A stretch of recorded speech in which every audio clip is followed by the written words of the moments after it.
Avery, whose show is this?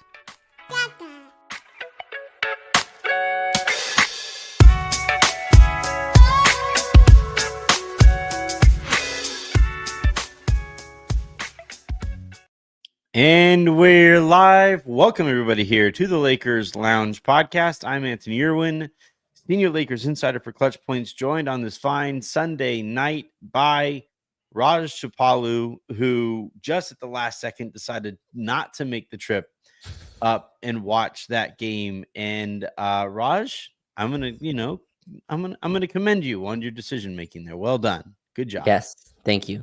Thank you. Yes, that would have been a terrible trip to go up and cover that one. Yeah. The Lakers played against the Golden State Warriors tonight and did not play Austin Reaves. They did not play Luka Doncic. They did not play LeBron James. The Warriors, however, played Steph Curry, played Draymond Green, played Al Horford, who is also in his 40s or nearing his 40s. I don't know if he's actually turned 40 yet. And it's it was an interesting all right. I want to talk about the Lakers approach to preseason. Okay. Which I don't really love. Quick reminder, please hit that subscribe button, please hit that like button if you guys are on Twitter, youtube.com/@LakersLounge if you guys are watching or listening to this in the morning via podcast. Please hit that subscribe button wherever it is that you get your podcast, preferably on Odyssey, because I'm a company man. All right, now with that out of the way, Raj, I want to start macro, and Okay. I don't love the Lakers' approach to preseason so far, where it's like, maybe we'll see LeBron at some point, maybe we'll see Luka at some point. We got to see Austin out there. Austin looked great in that first game. They're trying to decide. Marcus Smart, I guess, is dinged up, so him not being available didn't exactly surprise. And then Maxi Kleber got banged up in practice, so him not being available, those are injuries. Injuries happen, and if you can't play because you're injured, okay, Sure. But sitting healthy players, I don't know. I just think the preseason is a time where you solidify your identity. You start to get these important reps with, they complained all year last year about how difficult it was to build the plane mid-flight. And then now they have the opportunity with the plane landed to start building the plane. And they're like, we'll wait till we take off. Yeah. It's tough watching these other teams. I mean, Phoenix came in, new coach, right? A brand new system and everything. And JJ mentioned that they're ahead of us in terms of the players that they had into their gym. But Devin Booker played both halves, played very serious, was not messing around. Dylan Brooks kind of brings that regular season energy to, I'm sure, a 24-hour fitness pickup, let alone a preseason game. And so there was a level of seriousness they had. And I think this is also combined with Anthony, like we're playing a lot of lineups to be nice that I don't think will see the light of day once the regular season starts. So we're getting like these 5-minute jumps. Like tonight, first 5 minutes were awesome. I thought, obviously we don't have our big three ball handlers out there, but we still had a bunch of guys that we expect to be in the rotation. It was a really fun, like first few minutes. And then the subs came in and immediately it was like, oh, this is no longer a basketball game with any semblance of reality. So it's a little tough. Hopefully, I think the Lakers are kind of using and leveraging that they have a week off and then just kind of putting a bonus in there. Like, hey, our preseason actually starts next Sunday. Everyone else's can start now. Ours will start a week from now, from today. And we can give LeBron that extra rest. Luka Doncic, obviously with the Eurobasket, gets the rest. And Austin Reaves, who played on Friday, kind of not push him too much to start. But it's a little frustrating for sure. The Warriors came out and were like, no, everybody's playing. Like, like Al Horford, you just signed 2 days ago. We're throwing you in there. Steph Curry, you're gonna play. Jimmy Butler, you're agreed to a deal like a month ago. So yes, that's very true. But like Seth Curry also agreed to the deal, and I guess he didn't play because he wasn't acclimated. He wasn't really acclimated yet. But Jimmy Butler was dealing with a toe thing, and they still said go out there for a few minutes and get some reps with our starting guys because it matters. So a lot of teams take different approaches, but I'm with you. The Lakers are a little bit behind, and JJ even admitted that on Friday. Which is weird, right? Like, all right, so I guess it is worth pointing out that the Suns did literally have a few more practice days because they're going abroad. Yeah, So, JJ pointed out after the game how, the Suns were able to get to different things because they actually had those things in place. sure. Like, it's hard for me to hear that excuse and really care much about it when, like, you're just letting LeBron not practice with the guys, and I don't know, they keep on talking about how important conditioning is and how they need to be in championship shape mentally and physically and stuff like that. I don't know. I've seen a lot of loafing in the first couple of games, like where guys aren't really going very hard and not exactly flying all over the place in the ways that you would expect a championship conditioned team to be able to fly around there, or at least like flying around requires a level of athleticism, and this team is athleticism deficient. So I'm not I still want to be fair in some of these asks, but I do think there are like Rui tonight. I I didn't really enjoy. I thought he looked pretty good in the first game. I thought he looked pretty bad tonight, and it's an effort thing. And this is at a time, Raj, where like at least theoretically he should be trying to solidify himself as the fifth starter. Even though it's probably a decision that's mostly made already. Well, you should be trying to make the decision, if it is indeed made, look like a good one. Yeah, That should be something that you should be looking to do. So, yeah, I don't know. I really like the energy and the approach that we saw from Austin in the first game. I really liked the energy and approach that we saw from Ayton tonight. I thought he really kind of bothered the Warriors at or near the rim defensively, which I think is going to be huge for him this year. That's going to be something he has to be really good at. Um, I thought that over the first couple of games, Vando has looked, I would say, in aggregate, pretty good. Pretty good to good, I would say, in yeah, that kind of range in there. I do think there's a significant drop off when he starts to get a little tired. Um, sure. and and those effort plays just turn to effort fouls. But like aside from that, like I think Laravia has looked pretty good in some spots, and yeah, I don't know. I'm not worried, to be absolutely clear, like, to those of you who are watching or listening, I'm not worried about the Lakers because of 2 preseason games. I just think this team over the last few years or so, basically throughout the LeBron era, has taken a lot for granted. And I feel like they're taking this and I'm not blaming LeBron for this, though he is literally not playing while he's healthy. But like or healthy-ish. I don't know, but he has that glute thing, but it just Yeah, like the the nerve. Yeah, the kind of thing that like you say that, allows the guy to ease into preseason.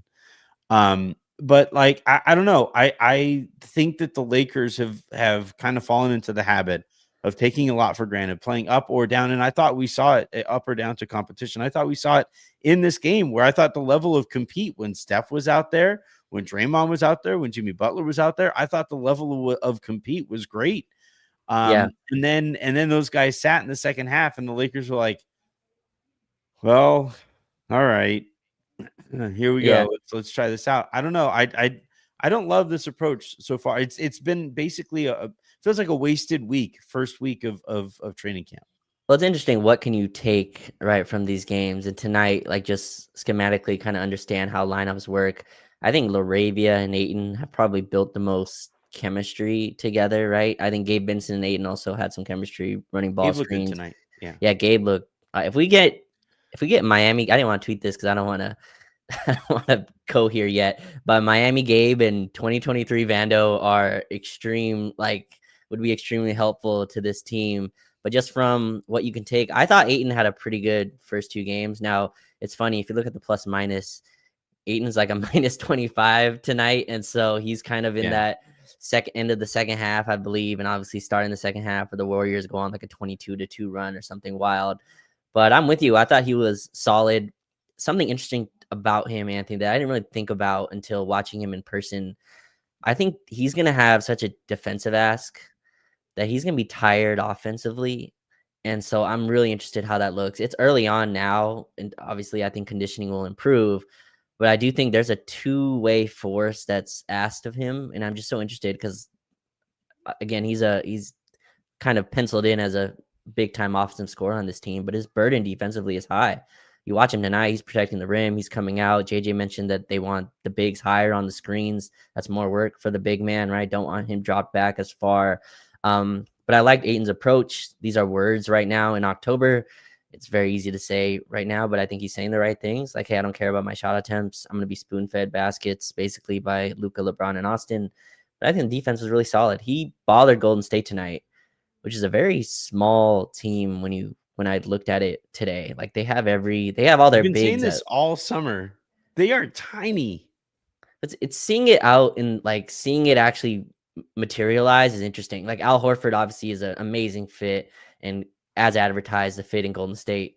But he comes out and it's like, all right, Draymond, center, Moses Moody, go down a notch, Jimmy Butler, like just a lot of small dudes. And Ayton really, I thought, dominated on the glass and at the rim, kind of protecting the basket. So I thought Ayton looked good. Like his offense still has to come, hit a mid-range jumper, bobbled some lobs and passes from guys who really won't be throwing those. Other than that, I thought like Ayton at least was a really bright spot to me in this game and even in the first game defensively. Yeah, I think they're gonna like Ayton is one of those guys that they're gonna have to be really careful with the length of his stints. I tweeted this out about Vanderbilt, but I actually think Ayton falls into this category as well because like you can't risk him getting into foul trouble by getting a little tired, and this is where Hayes, I think, becomes really important, and Koloko too, for that matter. Yes, and Like Koloko. Yes, we're he hit doing a a segment three. on. He banked in a 3. Yes, but What that's are you talking? I heard him. I heard him yell it. all right. Maybe Yeah, I they didn't don't hear him. open I on didn't. these days. What's the day that it's actually not open? But yeah, he did bank in a 3. Yeah. So all right. Here's my thing though. Yeah, Koloko, when you bank in that 3, you can't act as if you like that's what you meant to do. you can't hold the follow through. Is that what you're saying? Yeah, Like like you gotta you can't you can't just run back and call out the defensive you, coverages. Like that's you, what you meant you to do. gotta you gotta like sacrifice a little bit of humor to the basketball gods there. Like you gotta pay them back a little bit. You're like, hey, thanks guys. Like You have to acknowledge how rare it is like that you get banked. I get like when Kobe made that banked in 3 against Miami for the win, right? You Oh make yeah. that kind of crazy 3 and it's for Oh, the I think win. And yeah. you like it doesn't he said after the game that he meant to bank Yes, it. that's what he's. Yeah, I remember that. Yeah, I remember that. Okay. But like but if you do bank it in there, that shot looks so cool that you can pretend that you meant to. Like I don't think for a second he did, but you could pretend that you did something so cool. Remember last year, Cade Cunningham had like a standstill 3 against Miami that he Mhm. banked in, and it was, I think, for the win. And Okay. and it was like it was just a catch and shoot 3, or it was a very easy that he just happened to bank in. And he was like pumping his chest, and I don't care if you it was a game winner. I don't care. You don't get to pump your chest for banking in a three-pointer. You just don't. Like you gotta like thank the basketball gods for that. There's a reason why Cade Cunningham was so like afraid to shoot threes in the playoffs. It's because the basketball gods were like, we'll Right. get you Yeah. eventually. You We'll didn't thank get you us. eventually. Yeah, that's what happened to Cade Cunningham. Yeah. Who had an amazing playoffs was because he didn't thank the gods for making it his 3 in some Yeah. game in I'm Miami. glad we're on Yeah. the same page, Rod. Um, I wanna talk a little bit more though about Ayton because the size really stood out, and the the utility of that size on the defensive side of the ball has really stood out.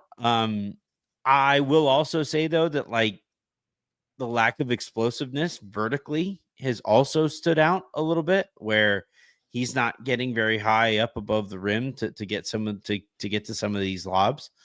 I do think like I see the touches there, and I do think he like I'm not worried about him offensively at all.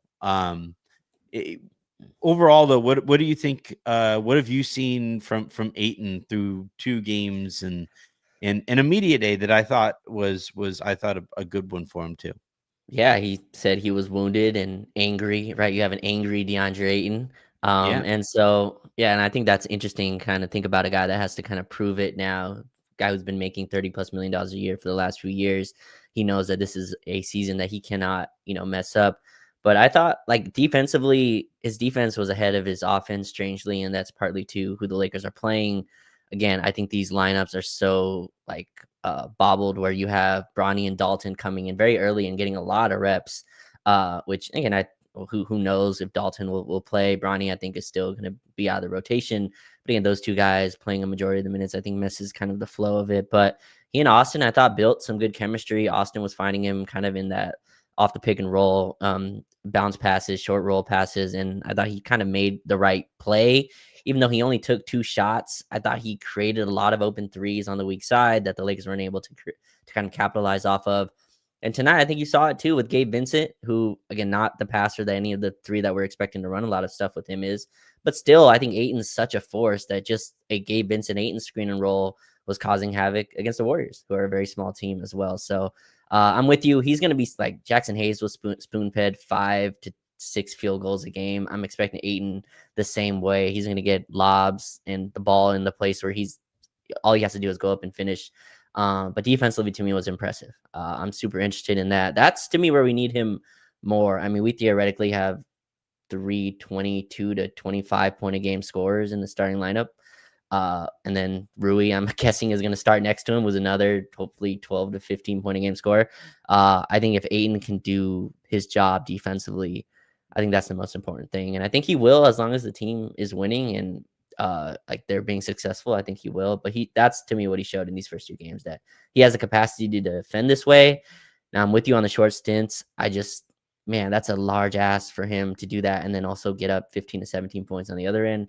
So, the kind of narrative about his game might be different. But Anthony, if he defends like this, block shots the way he did tonight, deter shots at the rim, rebound the basketball with a good motor, this is all I need from him. The offense stuff yeah. is a plus for me. Well, I'm not worried about the offense because the offense is going to be so easy. Yeah. Like, if he's at any moment setting screens for either Luka Doncic or LeBron James or Austin Reaves, his offense is going to be really easy.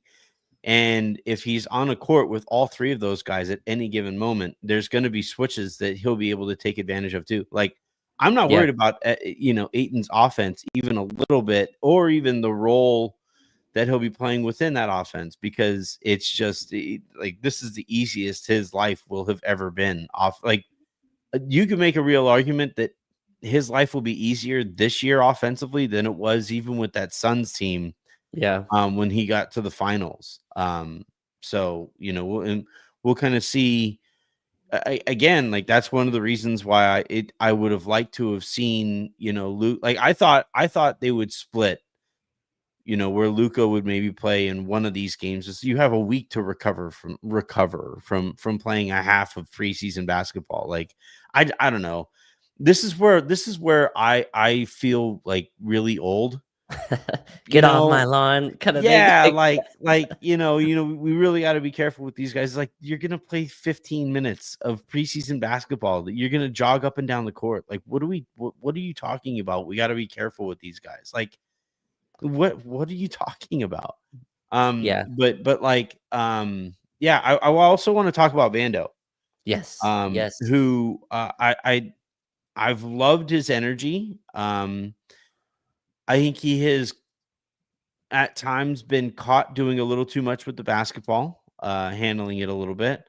That said, I think I like seeing guys try to do a little too much in the preseason and then like scale it back over the course of the preseason and be ready. Like I would rather scale back than Right. scale up, you know? And with Vando, yeah, like he's doing some dribbling and he's dribbling the ball off his foot or the ball's getting stolen from him or whatever. You're not gonna have to worry about that being a thing when he's out there with Luka, when he's out there with Austin, when he's out. But I do love the DHO stuff, the dribble handoff stuff that they're doing with him. He's been a lot more active as like the Roomba screen setter that I've been like begging him to be. Yeah. Flying around to loose balls, picking fights with Draymond Green tonight. Like I really like. I obviously he I think he made a 3 tonight, which was nice to see. Yes. But I still think his shot is fugly. So I'm not really anticipating the 3-pointer to come a long ways this year. But like that set off to the side because that's never been part of our realistic expectations of him this year. I really liked what I've seen from Vando for the most part. How about you? Yeah, I remember when we got Vando, and it was this again. This is not a fair comparison anymore, but Anthony was getting Lamar Odom comparisons comps, right? Like that was one of the comps of, hey, this is the type of game he It's has. a terrible comp. Well, I mean, just a skill set of this guy can do a bunch of things. Obviously, not Lamar Odom was obviously much more He is talented tall, he is player. black, and he is left-handed. Like that's the extent of the comp. No, Vando had some handle. Like that is not fair. Vando had obviously not the Vando today. I'm talking about the guy we traded for in 2023. Okay, the guy that came in and the first game on the road in Golden State, coincidentally, and just showed a bunch of different talents. And tonight, like everyone's gonna stick on the 3-pointer. Cool. Again, I'm with you. I don't really buy that as something that's gonna be in reality, but. Did you see like the drives he was doing? Left-handed finishes off the glass. I think he had an and one. When's the last time Vando had an and one? Like off the glass finish. He had a Euro step. Yes, like a Euro finish. He was attacking closeouts, which again shouldn't be closing. Okay, he's not going to get a lot of closeout opportunities, but like he was attacking closeouts and playmaking off of that. Whoever closed out on him so hard that he could attack a closeout needs to be fined. I think it was Draymond, honestly, but I mean, it's preseason, so it's fine. In any case, but sometimes again, when you get a team in such rotation that like who to close out to sometimes isn't as tight, especially in a regular season perspective. So I do think him having his handle coming back, the finishing ability coming back, like at least getting to the free throw line a little bit, and just leveraging that athleticism that he has. Like he's one of our best, just pure athletes, healthy wise, and his ability to attack off the offensive rebound. I had this conversation obviously on LFR, and the conversation was Marcus Smart versus Rui Hachimura. I'd be interested, like not yet, obviously, because it's a long road to go here, but Vando in that spot, like what we need from them. And I think healthy Vando might be just better than Marcus Smart defensively. I think that's an interesting conversation, but you know, he's been really fun, and watching him chase Steph was really cool. Yeah. Gave me flashes of the 2023, conference finals a little bit. If we can get this Vando, that would be awesome. The Lakers have been missing this type of player for so long. And like one guy who can't score, I think you can fit it with the starters. Maybe if he's this effective on the other end. I just wish, and like he doesn't have to be the enforcer every night. Like it's okay. Like it's all right. Oh no, I totally disagree. He needs to. I think sometimes like he goes into the game with that as an intention. Like, hey, I gotta just piss somebody off. Yeah. It's like, please don't piss Anthony Edwards off while on the bench. And so like, it's just the game just started and you're not even in yet. And you're like talking to Anthony Edwards. And so, yeah, but in any case, yeah, I've loved what I saw from Vando tonight and preseason. So, in baseball, Raj, there is this newish concept. Can I say I watched the last few, the final like 4 innings of the Dodgers Phillies game? I thought you were going to call them quarters. Almost caught myself. They're points. Okay. I'm not saying runs. I'm sticking with points. I'm sorry.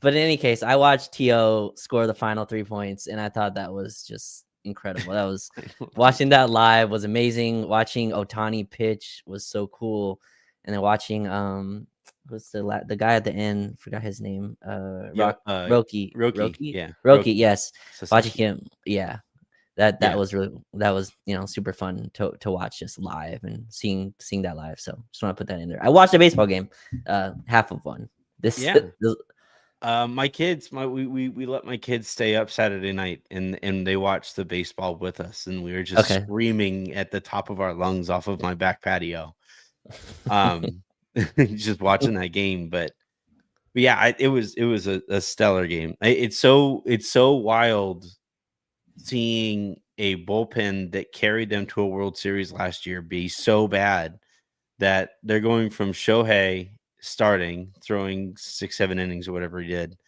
to Tyler Glass now, who is a 9-figure starting pitcher. He's coming out of the bullpen. And then he's handing the game off to Roki, who started the year as a starting pitcher. They may have just accidentally found their closer in Roki. And he's a rookie. Like he'd never. So he came into the season as a rookie starting pitcher, and then now Mhm. he got kind of hurt, and he wasn't very good as a starter. And then while he was rehabbing, they basically said like, "Hey, I think we might need you to be a relief pitcher, or maybe even a closer. We're just going to work on you coming out of the pen." I've never seen anything like that since like John. There was a pitcher back in the day named John Smoltz who was a great starting pitcher and then eventually became a great closer. Um, but like I've never seen a rookie come into his first year as this and then be kind of molded into this other thing out of necessity, and then that wind up working out well because he pitched really well in the wild card series, and then got the save again in game one. So it's just wild stuff. I love baseball. Baseball is so fun. It's nerve wracking. It takes years off of your life watching it, but it's so freaking fun. But anyway, I wanted to. So in baseball, the reason that we were talking about baseball in the first place is because in baseball, there's this newer concept of openers where, Hmm. um, in the first inning of games, that's actually become a highest leverage moment because you're playing you're pitching against the three best batters at the top Oh, of I the order, see. right, and it's a tie game, right? So what some teams have started doing is they'll run out somebody just to open the game. First inning, I see. maybe second if they get through the first, super clean, and then you hand off to a long, relief pitcher, middle relief pitcher, and then you'll go to your setup guy and your closer, and that's kind of like the approach to winning. That's how the Dodgers won Mm. games last year, games plural last year in the postseason. And I was thinking about this, and the reason I brought this up was thinking about Vanderbilt Yeah, because he has to be used in short stints, right? And I like the idea if because I'm even having reported that I think that I was told that the Lakers are gonna um start Rui, even having been told that, and this is what's funny about like how reporting kind of works is somebody will say something to me and I'll be like, oh, okay. Like, you know, uh, yeah, I'm hearing that we're probably going to start Rui. Oh, why? But like, with Vando, if he's going to be playing a short stint anyway, you could start him on the other team's best player, play him for 5, 7 minutes or so, bring in I would bring in Smart for him so that you mm, can stagger their appearances and they aren't on the court at the same time very often. And then while Smart is on the court, you can bring Rui in for LeBron. And that makes the downstream make a little bit more sense than I think it will whenever they start Rui. What do you think about Vando as an opener?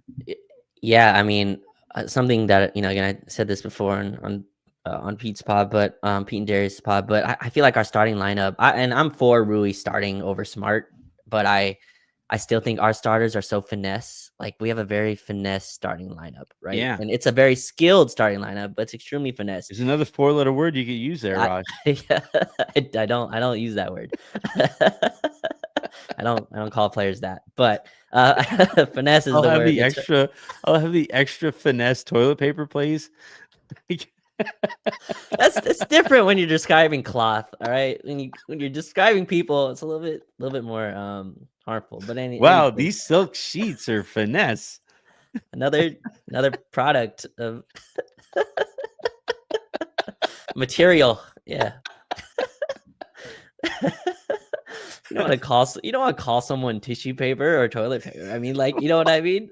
Like calling someone linen sheets is it's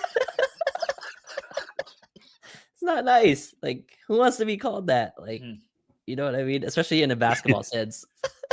But fair, sure. Yeah. I mean, but we could also just like call it like we see it. It's like the point of our entire industry is to just come out and say the thing that we are thinking. yeah, I mean, I still say it. Yeah. They're finesse. Yes. So I think Ayton's a very much a finesse type of center, even though we have high hopes of him defensively.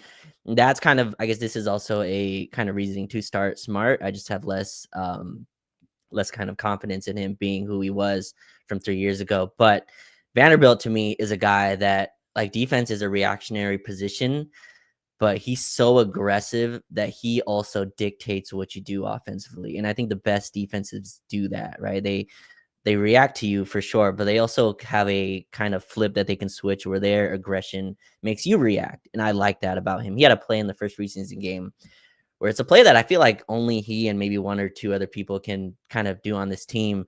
But I forgot who he was guarding, but he was chasing over on I think it was who's the small player from Duke that's on their team? Grayson Allen. I think he was defending him. And so he made them he forced them into like 2 passes before taking a shot at the end of the shot clock. He was like flying, switching, coming back. And it's just, there's a level of chaotic energy that I feel like he has that I think this team can need when they get into these kind of lulls of slowing the game down. Luka likes to walk it up. I thought Austin showed an emphasis on pushing the ball, but I'm with you. I think if Vando's this healthy, I think he's probably a better defender than even Smart is right now at his age.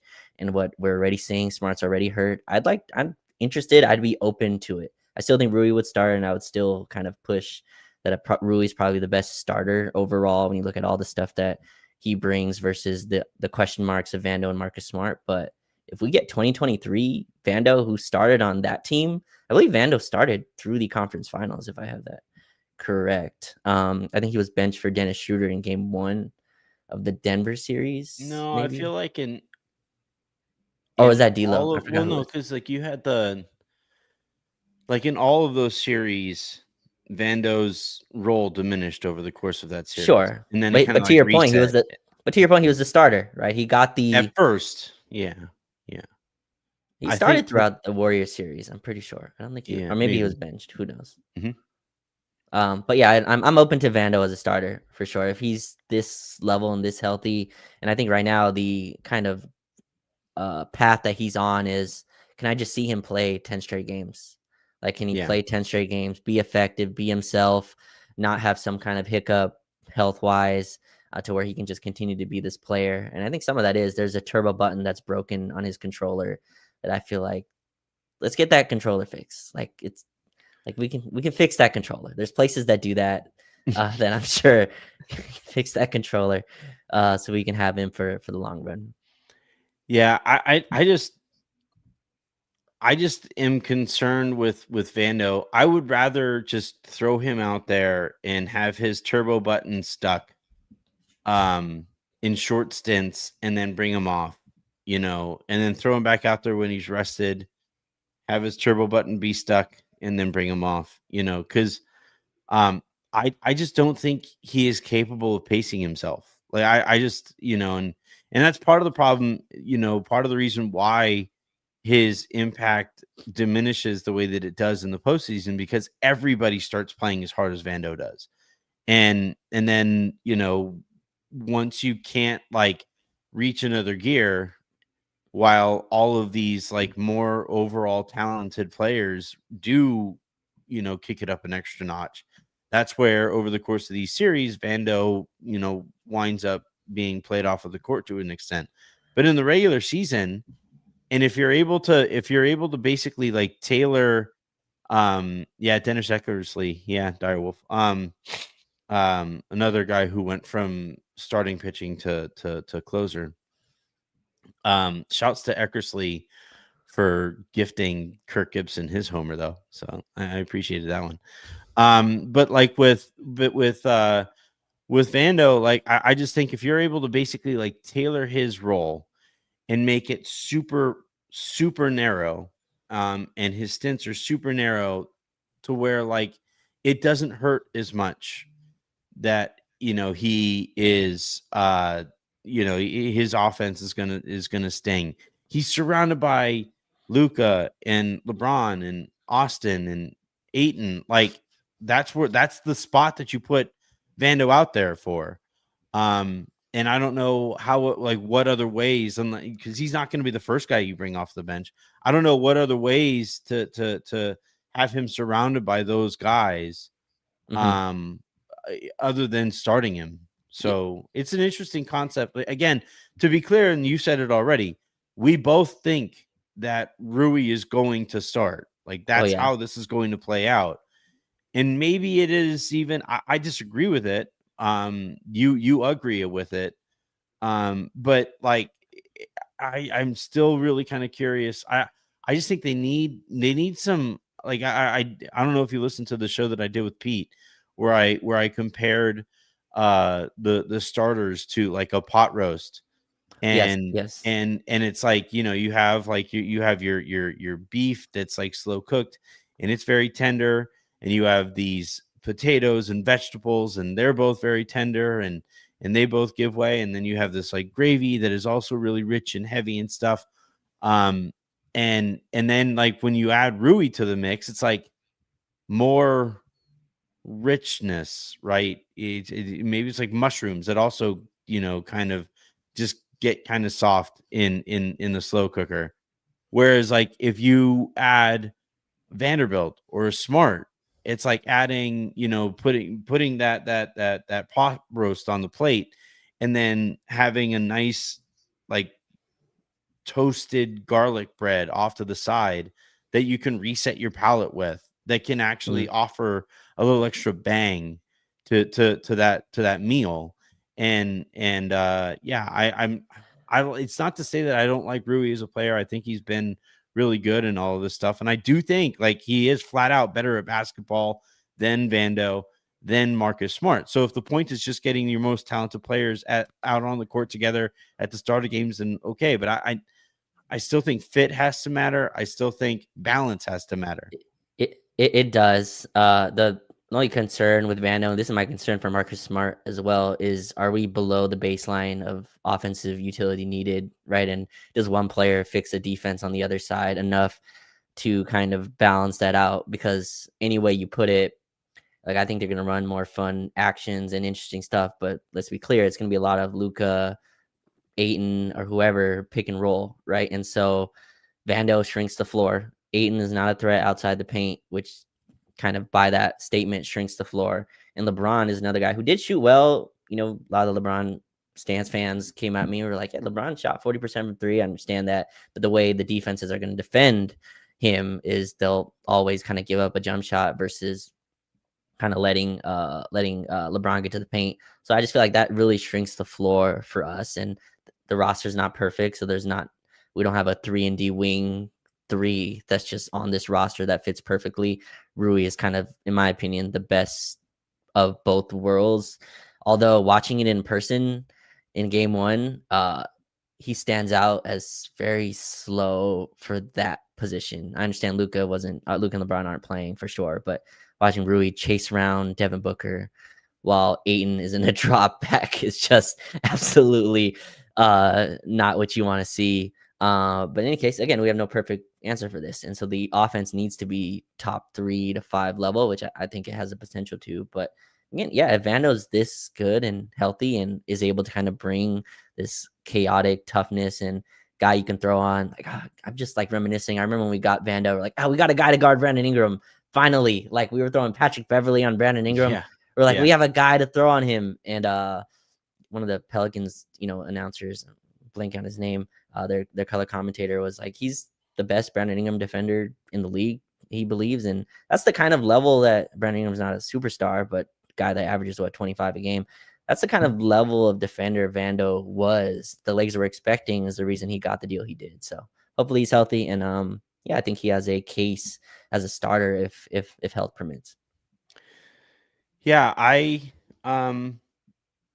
his role is going to be really interesting to track. And the way that they use him and the minutes that they use him and the combinations that they throw him out there on the court are going to be really interesting to track. We got a question earlier about Dalton Knecht, and we've gotten a few questions about this over the course of the preseason. Like, what's up with Dalton? What's up with Dalton? It's like, guys, sometimes guys are just busts. Like sometimes like they aren't the player that you thought they were going to be when they were drafted. And I'm on the record saying that I just think his basketball IQ really hurts him. His shot selection really hurts him at times. And like he's just not as good of a shooter as I think the Lakers thought he was going to be when they drafted him.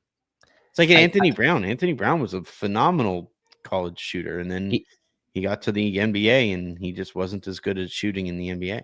I'll still stick to Anthony Brown. I'll never forget he had the first jump shot in summer league, most hyped summer league, and Anthony Brown came out, hit the first shot, and struggled obviously the rest of that time. But Anthony Brown never had like Dalton's highs were insane highs. I mean, he had in November, he was, I thought, fantastic. Like he showed that he was 100% worth the first round pick. There was the whole conversation was Dalton is not losing his rotation spot, and he may not even lose his starting spot. I don't remember who he was starting over at the time. I don't know if it was Max. D'Lo or Max. Yes. And so it felt like Dalton really kind of cemented himself as a full rotation player on the team. And then he went through a shooting slump, which every rookie does, and then he was traded. And so, yeah, has he found it yet? No, had an awful summer league, terrible summer league. I thought tonight was a good kind of usefulness for him to kind of get some shots to go in, feel the basketball a little bit. But it's gonna be tough. I don't know what his role is on the team, but they're still playing him a ton. I think they're expecting him to at least be some type of regular season spark off the bench. But it's tough to watch, like, because he had such hope. Like there was a lot of hopefulness from him in terms of a first round pick that was the older guy, 25, 26, or however old he is now. So it's tough. I hope he finds it though. I think the Lakers do need some unconscious shooters because they don't have very many of those. And so having a guy that can go and score 25 off the bench in an 82 game grind is extremely useful. So the Lakers need him to not, to at least find his game in some capacity. Yeah, I'm not giving up on him, but my expectations for him are significantly lower going into this season than they were last year. And basically anything that he can provide consistently, I just don't know where his minutes are going to come from. Like the Lakers are low-key loaded at the wing, and not low-key, high-key. You have LeBron, you have Luka, we just spent a whole segment talking about Vando. We have, the Lakers have Rui, you have Laravia, who's going to be getting minutes. I will say the Laravia is a shooting guard stuff, I think should probably go the way of the dodo. Like I don't think he doesn't have the foot speed, I think, to be considered a shooting guard. So maybe that provides the opening for Dalton to get because he does. I think he is faster and quicker than Laravia is. Laravia is tall. Like it really kind of struck me when he was guarding Butler tonight. He was not that he was starting possessions on Butler. He might have, I don't know. But there was a possession where he was on an island with Jimmy Butler. I was like, damn, he is like way taller than Jimmy Butler. Like way, Yeah, way tall. He might even be taller than like Draymond was. yeah, Which and again, like I don't. Maybe we'll see. Maybe maybe uh, I'm being a little too hard on him from a foot speed perspective, and it's a confirmation bias. But I don't I'm a little nervous, or I'm getting a little nervous that he's another 3-4 wing when the Lakers need a 2-3 wing. yeah. I'm still waiting to see on that. Yeah, he's a full, like, I know he's listed as 6'7", but he's one of those 6'7" guys, strangely, that looks 6'8" in person. Like, absolutely massive, huge Yeah, he's a human big being. dude. But I like, he had some possessions on Devin Booker where I was like, oh, I kind of like this, where they're not having him switch. They had him chase over the top, give some back pressure. He fouled a few times, but he talked about it post game. He said, he wasn't able to he wasn't as fast as he, I guess, wanted to be. But I'm interested to see what it looks like again with a healthy team, like a more healthy roster around, and a defensive scheme that's more tailored for the roster that we have versus guys being thrown in there. So but Larry has kind of surprised me. He had some on ball stuff that I didn't expect. Hit some pull up fadeaways that Yeah, was nice in his game. He's a guy that takes a lot good of stuff floater from game. good floater game, smart cutter as well. Interested to see him again play with a bunch of the playmakers. I think he'll be a nice add for that. But still waiting to see on him defensively, because again, it's tough to gauge. Ayton, I can kind of pencil like, okay, this was his job on this play, and did he do his job? The other guys, it's like, are they switching this? Are they in drop? Is this the right coverage? Is he supposed to be guarding this guy? It's tough to really gauge their performance defensively. I think Laravia's opportunities will grow quite a bit if or after Rui is traded for the starting shooting guard that the Lakers, or not the starting, well, starting Starting like three, defense. Yeah, three. It's like it's weird, right? Like I guess Austin would be the point guard, like positionally, and then like that player that the Lakers would bring in would be like slot between Austin and Luka, basically, with like yeah, LeBron at the 4 and then Ayton at the 5. So, um, and then if Rui is traded, now you have minutes for that 3-4 wing coming off of the bench to who subs in for LeBron or subs in for Luka or whatever.